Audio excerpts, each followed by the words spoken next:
Welcome back to Web Technology Core Concepts at Learning Journal.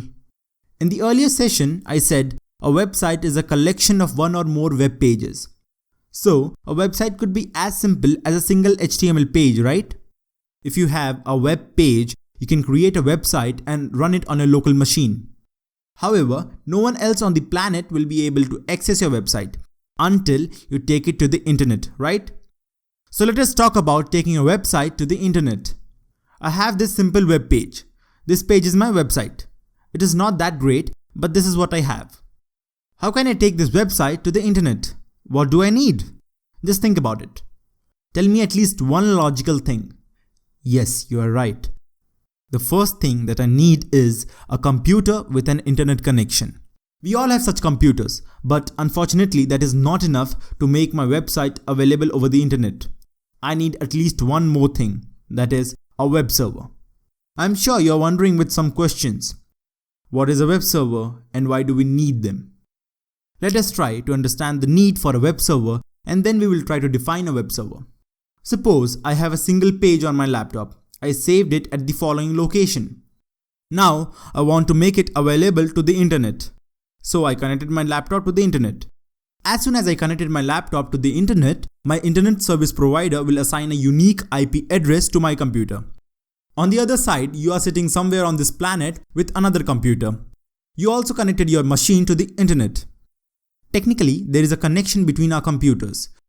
And both of them have two different unique IP addresses, right? You should be able to start a browser on your laptop and type my website's address.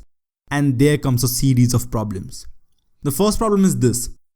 What is the address of my website? Well, it could be the IP address of my laptop and the file name. Let us assume that the first problem is solved. Now you can type this address into web browser.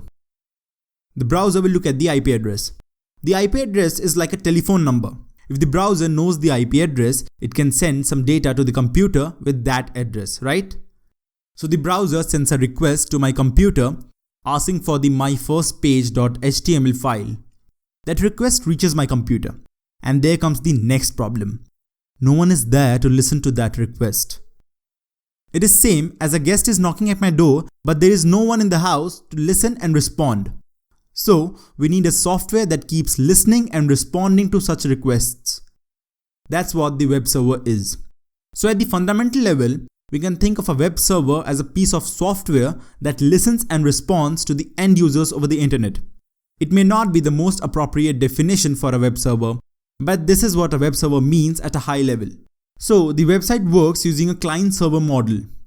In this model, as the name suggests, there are two actors, client and server.